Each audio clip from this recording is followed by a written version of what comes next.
총리가 직접 강동원 의원과 설전을 벌였는데 저희가 알고 있던 황교안 총리 겸손하고 조용조용한 분인데 이번에는 그렇지 않습니다. 단호합니다. 한번 보시죠.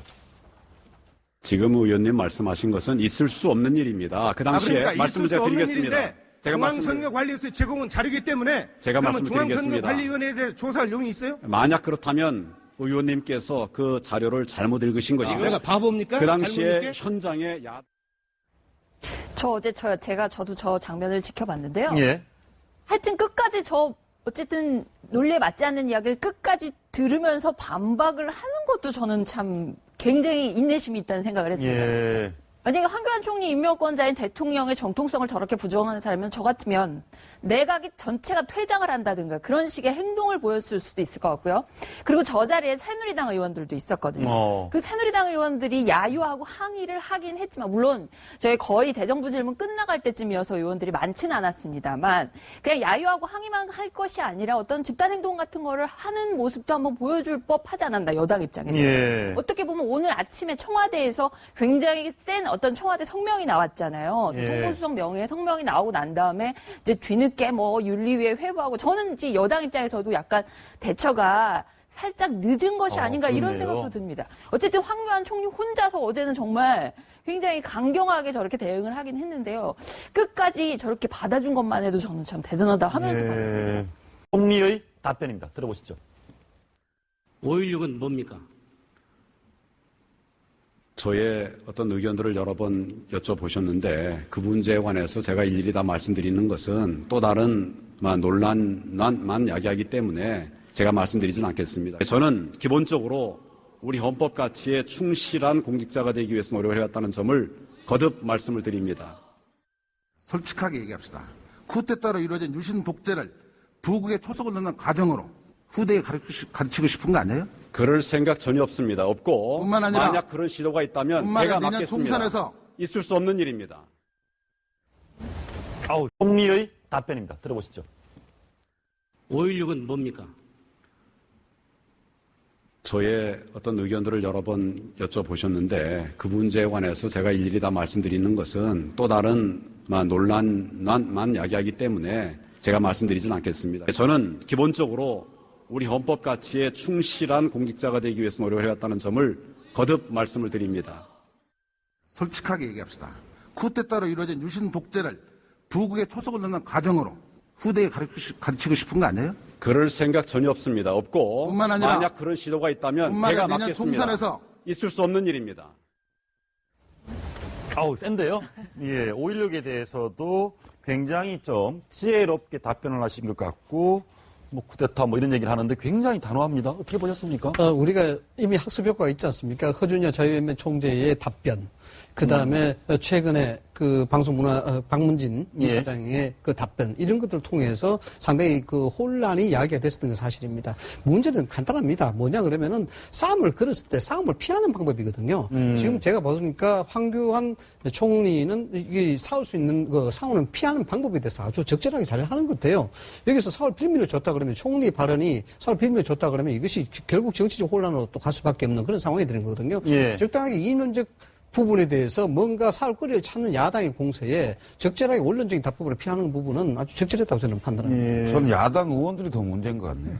야당 의원들이 왜 문제입니까? 청문회 때도 5.16에 대해서 물어봤을 거고 다 수도 없이 청문회 여러 과정에서 황교안 총리가 5.16에 대해서 어떻게 생각하고 있는지 안단 말이죠. 그다음에 예.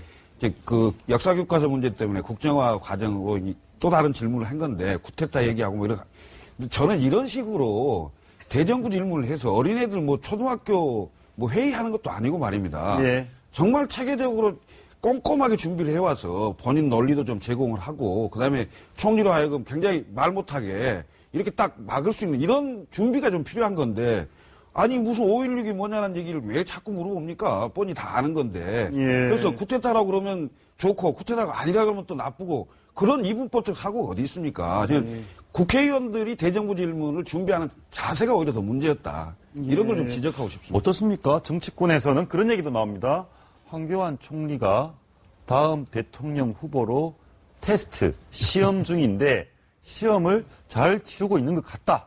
이런 얘기도 나옵니다. 저는 충분히 그 대권 후보 중에 한 명이 되리라고 봅니다. 그렇습니까? 왜냐하면 예. 일단 기본적인 어떤 이 국가에 대한 생각, 헌법에 대한 생각, 이런 예. 것들이 하여튼 기본적으로 이제 박근혜 대통령과 많은 좀 같은 공감단을 가는 부분이 있고, 그리고 하여튼 본인이 보면 최근에 어떤 여러 가지 행보를 보면 굉장히 그 내공 자체 차분하게 많이 대응을 하시는 것 같아요. 예, 그랬는데 저희가 알고 있던 황교안 총리 겸손하고 조용조용한 분인데 이번에는 그렇지 않습니다. 단호합니다. 한번 보시죠.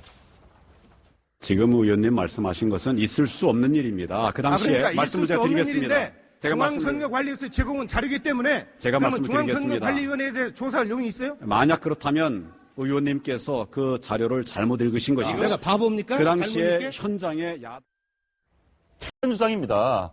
투표함을 열기도 전에 개표 결과가 나왔다 조작이다인데 개표 결과를 언론사에 제공은 밤 10시 반에 했는데 투표 결과 나온 건 11시 반이다. 투표도 안 나왔는데 결과가 안 나왔는데 왜 제공했느냐인데 이게 확인해 보니까 컴퓨터에 입력하는 시간 설정 오류고 단순히 이런 게 한두 번 있었고 확인이 끝났습니다. 그리고 이 소송을 주도했던 이 두 사람은 지난해에 명예훼손으로 구속이 됐습니다. 누가 봐도 확실하게 끝난 사건입니다.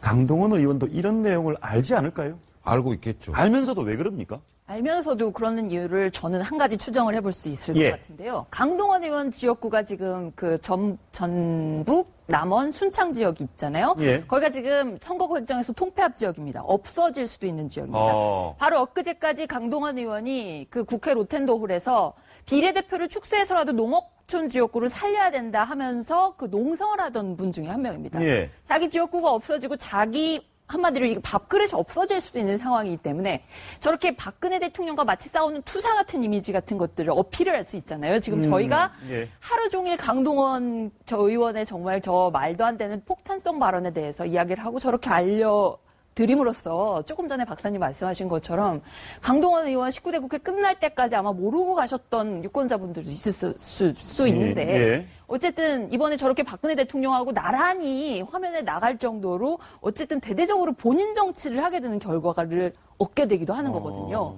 그래서 개표 부정에 대해서도 관심은 있지만 최근에 어떤 비례대표 의석 축소와 농어촌 지역구 사수 얘기를 한 저 의원의 행보를 봤을 때 저는 자기 정치 의도가